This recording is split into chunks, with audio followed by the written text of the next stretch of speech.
November 8, 2016 ಆ ದಿನ ಅಂದರೆ ಇವತ್ತಿಗೂ ಈ ದೇಶದ ಬಡವರು, ಜನಸಾಮಾನ್ಯರು, ಗೃಹಿಣಿಯರು, ಕಾರ್ಮಿಕರು, ಸಣ್ಣ ಮಧ್ಯಮ ವ್ಯಾಪಾರಿಗಳು, ಮಧ್ಯಮ ಮಟ್ಟದ ಉದ್ಯಮಿಗಳು ಬೆಚ್ಚಿ ಬೀಳ್ತಾರೆ.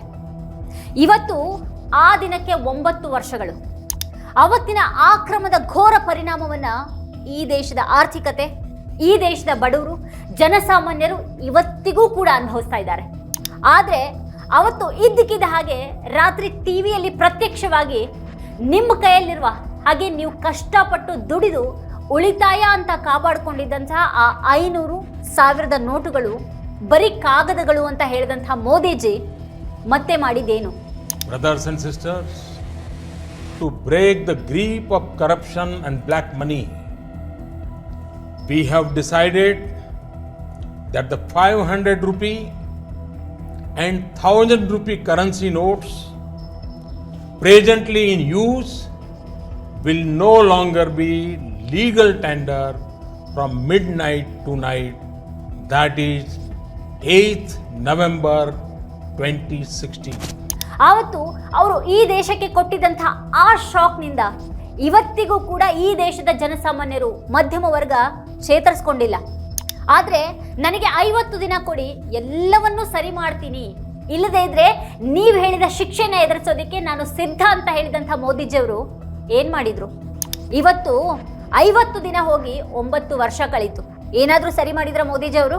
ಕನಿಷ್ಠ ನನ್ನಿಂದ ತಪ್ಪಾಯ್ತು, ಪ್ರಮಾದ ಆಯಿತು, ಕ್ಷಮಿಸಿ ಅಂತನಾದರೂ ಮೋದಿಜಿ ಕೇಳಿದ್ರ? ತನ್ನ ಪಕ್ಷವನ್ನ ಬೆಂಬಲಿಸಿ ಮತ್ತೆ ಮತ್ತೆ ಅಧಿಕಾರಕ್ಕೆ ತನ್ನಂಥ ಈ ದೇಶದ ಮಧ್ಯಮ ವರ್ಗದವ್ರ ಬಳಿ ನಾನು ಮಾಡಿದ ತಪ್ಪಾಯ್ತು ಅಂತ ಒಂದು ಮಾತನಾದರೂ ಕೇಳಿದ್ರ ಮೋದಿಜಿ ಅವರು? ದೇಶದ ರಿಸರ್ವ್ ಬ್ಯಾಂಕ್ ಗವರ್ನರ್ ಜೊತೆಗೂ ಕೂಡ ಸರಿಯಾಗಿ ಚರ್ಚೆ ಮಾಡದೇನೆ ತೆಗೆದುಕೊಂಡಂತಹ ಅಷ್ಟು ದೊಡ್ಡ ಕ್ರಮ ಈ ದೇಶದ ಆರ್ಥಿಕತೆಯ ಮೇಲೆ ಬೀರಿದಂಥ ಪ್ರತಿಕೂಲ ಪರಿಣಾಮವನ್ನ ಇವತ್ತಿಗೂ ಇಡೀ ದೇಶ ಅನುಭವಿಸ್ತಾ ಇಲ್ವಾ? ಕಪ್ಪು ಹಣ ಸಂಪೂರ್ಣ ನಿರ್ಮೂಲನೆ ಆಗತ್ತೆ ಅಂತ ಅಂದ್ರು, ಏನೇನೂ ಆಗಲಿಲ್ಲ. ಬ್ಯಾನ್ ಆದಂಥ ಅಷ್ಟು ಹಣ ವಾಪಸ್ ಬ್ಯಾಂಕ್ಗೆ ಬಂದು ಬಿತ್ತು. ಶ್ರೀಮಂತರು ಕಪ್ಪು ಹಣಕೋರರಿಗೆ ಪಾಠವನ್ನು ಕಲಿಸ್ತೀನಿ ಅಂತ ಹೇಳಿದರು. ಆದರೆ ನೋಟ್ ಬ್ಯಾನ್ನಿಂದಾಗಿ ಅತ್ಯಂತ ಹೆಚ್ಚು ಶಿಕ್ಷೆಯನ್ನು ಅನುಭವಿಸಿದ ಮಾತ್ರ ಈ ದೇಶದ ಬಡವರು, ಮಧ್ಯಮ ವರ್ಗದವರು. ಶ್ರೀಮಂತರಿಗೆ ಮತ್ತೆ ಅತಿ ಶ್ರೀಮಂತರಿಗೆ ಅದರಿಂದ ಯಾವ ವ್ಯತ್ಯಾಸನೂ ಆಗಲಿಲ್ಲ. ಅವರು ಇನ್ನಷ್ಟು ಮತ್ತಷ್ಟು ಶ್ರೀಮಂತರಾಗ್ತಾನೆ ಹೋದ್ರು. ಇನ್ನೂ ಶ್ರೀಮಂತರು ದೇಶವನ್ನೇ ಬಿಟ್ಟು ಹೋಗಿ ಬೇರೆ ದೇಶದ ಪೌರತ್ವವನ್ನು ಪಡೆದುಕೊಂಡು ಅಲ್ಲೇ ಇದ್ದಾರೆ. ನೋಟು ಅಮಾನ್ಯೀಕರಣದ ಅತಿ ದೊಡ್ಡ ಗುರಿ ಕಪ್ಪು ಹಣವನ್ನು ನಾಶ ಮಾಡೋದಾಗಿತ್ತು. ಆದರೆ ಭಾರತೀಯ ರಿಸರ್ವ್ ಬ್ಯಾಂಕ್ ಅಂದರೆ RBI ತನ್ನ 2018ರ ವಾರ್ಷಿಕ ವರದಿಯಲ್ಲಿನೇ ಒಂದು ಆಘಾತಕಾರಿ ಸತ್ಯವನ್ನು ಹೊರಹಾಕುತ್ತೆ. ಅಮಾನ್ಯಗೊಂಡ ಒಟ್ಟು 15.41 ಲಕ್ಷ ಕೋಟಿ ಮೌಲ್ಯದ ನೋಟುಗಳಲ್ಲಿ 15.31 ಲಕ್ಷ ಕೋಟಿ ಮೌಲ್ಯದ ನೋಟುಗಳು ಅಂದರೆ 99.3% ಬ್ಯಾಂಕಿಂಗ್ ವ್ಯವಸ್ಥೆಗೆ ಮರಳಿ ಬಂದವು. ಅಂದರೆ ಇದರ ಅರ್ಥ ವ್ಯವಸ್ಥೆಯಲ್ಲಿದ್ದಂಥ ಬಹುತೇಕ ಎಲ್ಲ ಹಣನೂ ಬಿಳಿಯಾಗಿ ವಾಪಸ್ ಬಂತು. ಆದರೆ ಈ ಯಜ್ಞಕ್ಕೆ ಬಲಿಯಾದವರು ಮಾತ್ರ ಸಾಮಾನ್ಯ ಜನರು. ಹಣಕ್ಕಾಗಿ ಸರತಿ ಸಾಲಿನಲ್ಲಿ ನಿಂತು ಚಿಕಿತ್ಸೆಗೂ ಕೂಡ ಹಣ ಸಿಗದೆ ಅಥವಾ ಆಘಾತದಿಂದ ದೇಶಾದ್ಯಂತ 100ಕ್ಕೂ ಹೆಚ್ಚು ಜನರು ತಮ್ಮ ಪ್ರಾಣವನ್ನು ಕಳೆದುಕೊಂಡ್ರು ಅಂತ ಹಲವು ವರದಿಗಳು ದಾಖಲಾಗಿವೆ.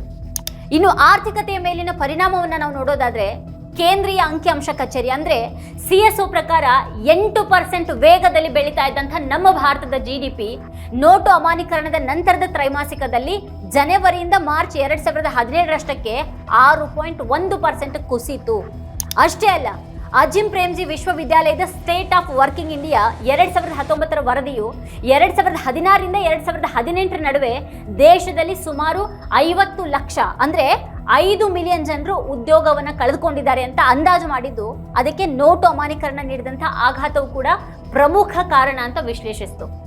ಆದರೆ ಈ ದೇಶದ ಸಾವಿರಾರು ಸಣ್ಣ ಪುಟ್ಟ ಅಂಗಡಿ ಮುಂಗಟ್ಟುಗಳು, ಹೋಟೆಲ್ಗಳು, ಸಣ್ಣ ಮಧ್ಯಮ ಉದ್ಯಮಗಳು ನೋಟ್ ಬ್ಯಾನ್ನಿಂದಾಗಿ ಬಂದ್ ಆಗ್ಬಿಟ್ರು.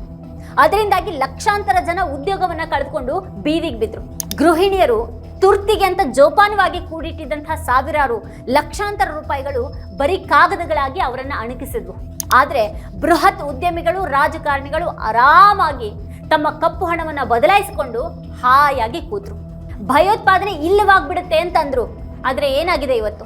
ಪುಲ್ವಾಮಾ ಭಯೋತ್ಪಾದಕ ದಾಳಿ, ಪಹಲ್ಗಾಮ್ ಭಯೋತ್ಪಾದಕ ದಾಳಿ, ಎಂಥೆಂಥ ಭಯಾನಕ ಉಗ್ರ ದಾಳಿಗಳೆಲ್ಲ ನೋಟ್ ಬ್ಯಾನ್ ಬಳಿಕನೇ ನಡೆದ್ವಲ್ವಾ? ಹೋಗ್ಲಿ, 500,000 ನೋಟುಗಳನ್ನ ಬ್ಯಾನ್ ಮಾಡಿದಂಥ ಮೋದಿಜಿ ಅವರು 2,000 ರೂಪಾಯಿಯ ವಿಚಿತ್ರ ಬಣ್ಣದ ನೋಟನ್ನು ತಂದ್ರಲ್ಲ, ಅದೇ ನೋಟು ನಮ್ಮ ಪಬ್ಲಿಕ್ ಟಿವಿ ರಂಗಣ್ಣ, ಆಜ್ ತಕ್ನ ಶ್ವೇತಾ ಸಿಂಗ್ ಅವರೆಲ್ಲ ಅದರೊಳಗೆ ನ್ಯಾನೋ ಚಿಪ್ ಇದೆ, ಅದು ಎಷ್ಟು ಅಡಿ ಭೂಮಿ ಒಳಗೆ ಅಡಗಿಸಿಟ್ರು ಕೂಡ ಸ್ಯಾಟಲೈಟ್ ಮೂಲಕ ಸಿಗ್ನಲ್ ಕಳಿಸುತ್ತೆ ಅಂತ ಹೇಳಿ ಇವತ್ತಿಗೂ ಕೂಡ ನಗೆ ಪಾಟ್ಲಿಗೀಡಾಗ್ತಾ ಇದ್ದಾರಲ್ಲ, ಅದೇ ನೋಟ್ ಅದು. ಅದ್ರ ಕತೆ ಏನಾಗಿದೆ ಇವತ್ತು? ಎಲ್ಲಾ ಸಮಸ್ಯೆಗಳಿಗೆ ಪರಿಹಾರ ಅಂತ ಮೋದಿ ಸರ್ಕಾರ ತಂದಂತಹ ಆ ನೋಟಿನಿಂದಾನೇ ಎಲ್ಲಾ ಸಮಸ್ಯೆಗಳು ಕೂಡ ಹೆಚ್ಚಾಗ್ತಾ ಇವೆ. ಕೂಡ್ಲೇನೆ ಆ ನೋಟನ್ನ ಬಂದ್ ಮಾಡಿ ಅಂತ ಬಿಜೆಪಿ ಸಂಸದರೇ ಸಂಸತ್ತಿನಲ್ಲಿ ಆಗ್ರಹಿಸಬೇಕಾಯ್ತು. ಎಲ್ಲಿವರೆಗೂ ಅಂತ ಅಂದ್ರೆ ಆ ನೋಟಿನಿಂದ ಭಯೋತ್ಪಾದನೆಗೆ ಸಹಾಯ ಆಗ್ತಾ ಇದೆ, ಉಗ್ರರಿಗೆ ಅದು ಸುಲಭ ದಾರಿ ಕೊಡ್ತಾ ಇದೆ, ಕೂಡ್ಲೇ ಅದನ್ನ ನಿಲ್ಲಿಸಿ ಅಂತ ಬಿಜೆಪಿ ನಾಯಕರೇನೆ ಸಂಸತ್ತಿನಲ್ಲಿ ಹೇಳಿದ್ರು. ಕೊನೆಗೆ ಅದನ್ನ ನಿಲ್ಲಿಸ್ಬಿಟ್ರು ಮೋದಿಜಿ ಅವರು. ಅಂದ್ರೆ ಇವರು 500,000 ನೋಟು ಬ್ಯಾನ್ ಮಾಡಿದ್ದು ಪ್ರಮಾದ, ಹೊಸ 2,000 ನೋಟ್ ತಂದಿದ್ದು ಕೂಡ ಪ್ರಮಾದ ಅಂತ ಸಾಬೀತಾಯ್ತು ಅಲ್ಲಿಗೆ. 2016ರಲ್ಲಿ ಮೋದಿಜಿ ಅವರು ನೋಟ್ ಬ್ಯಾನ್ ಮಾಡಿ ಶಾಕ್ ಕೊಟ್ರು. ಅದನ್ನ ಮಹಾ ಸಾಧನೆ ಅಂತ ಇಲ್ಲಿನ ಮಡಿಲ ಮೀಡಿಯಾಗಳು ಬಿಜೆಪಿ ಐಟಿ ಸೆಲ್ ಏನ್ ಹೇಳಿದ್ದು. ಆದರೆ ಆಮೇಲೆ 2019ರ ಲೋಕಸಭೆ ಚುನಾವಣೆ ಆಯಿತು, 2024ರಲ್ಲೂ ಕೂಡ ಮತ್ತೆ ಲೋಕಸಭೆ ಚುನಾವಣೆನೂ ಆಯಿತು. ಆದರೆ ಎಲ್ಲೂ ಕೂಡ ಚುನಾವಣಾ ಪ್ರಚಾರದಲ್ಲಿ ಈ ನೋಟ್ ಬ್ಯಾನ್ ಮಾಡಿದ್ದು ನಮ್ಮ ಸಾಧನೆ ಅಂತ ಮೋದಿಜಿ ಅವರಾಗಲಿ ಅಥವಾ ಅವ್ರ ಪಕ್ಷದ ನಾಯಕರಾಗಲಿ ಹೇಳಲೇ ಇಲ್ಲ. ನೋಟ್ ಬ್ಯಾನ್ ಬಗ್ಗೆ ಒಂದೇ ಒಂದು ಮಾತನ್ನು ಕೂಡ ಅವ್ರು ಯಾರೂ ಆಡಲಿಲ್ಲ. ಹೋಗ್ಲಿ, ಇವತ್ತಾದರೂ ಮೋದಿಜಿ ಅಥವಾ ಅವ್ರ ಪಕ್ಷದ ನಾಯಕರು ಇವತ್ತು ನೋಟ್ ಬ್ಯಾನ್ ಆನಿವರ್ಸರಿ, ಮೋದಿಜಿ ಅವರ ಮಾಸ್ಟರ್ ಸ್ಟ್ರೋಕ್ಗೆ 9 ವರ್ಷ ಅಂತ ಟ್ವೀಟ್ ಆದರೂ ಮಾಡಿದ್ರಾ? ಇಲ್ಲ. ಯಾಕೆ? ಈಗ ಅದೇ ಮಹಾಪ್ರಮಾದಕ್ಕೆ 9 ವರ್ಷಗಳಾಗಿವೆ. ಇವತ್ತು ಜನ ರಂಗಣ್ಣ ಅವರ ಅವತ್ತಿನ ಆ ಚಿಪ್ಪಿನ ವಿಡಿಯೋವನ್ನ ನೋಡಿ ನಗೋದ, ಅಥವಾ ಈ ದೇಶದಲ್ಲಿ ಇಷ್ಟು ದೊಡ್ಡ ಪ್ರಮಾದ ಆಗೋಯ್ತಲ್ಲ ಅಂತ ಅಳೋದ? ಈ ಗೊಂದಲದಲ್ಲಿ ಜನ ಇದ್ದಾರೆ ಈಗ. ವೀಕ್ಷಕರೇ, ಈ ಕುರಿತಾಗಿ ನೀವೇನು ಹೇಳ್ತೀರಿ? ನಿಮ್ಗೇನು ಅಭಿಪ್ರಾಯ ಇದೆ ಈ ವಿಷಯದ ಕುರಿತಾಗಿ? ಅದನ್ನ ಈ ವಿಡಿಯೋದ ಕೆಳಗಡೆ ಕಮೆಂಟ್ ಮಾಡಿ ನಮಗೆ ತಿಳಿಸಿ. ಇದೇ ಹೊತ್ತಿನ ಸ್ಪೆಷಲ್ ನೋಡ್ತಾ ಇರಿ ವಾರ್ತಾಭಾರತಿ. ನೀವಿನ್ನೂ ವಾರ್ತಾಭಾರತಿ ಯೂಟ್ಯೂಬ್ ಚಾನಲ್ ಅನ್ನು ಸಬ್ಸ್ಕ್ರೈಬ್ ಮಾಡಿಲ್ಲ ಅನ್ನೋದಾದ್ರೆ ಈ ಕೂಡಲೇ ಸಬ್ಸ್ಕ್ರೈಬ್ ಮಾಡಿ, ಹಾಗೆ ಪಕ್ಕದಲ್ಲೇ ಇರುವಂತಹ ಬೆಲ್ ಐಕಾನ್ ಪ್ರೆಸ್ ಮಾಡಿ ನಮ್ಮನ್ನ ಬೆಂಬಲಿಸಿ.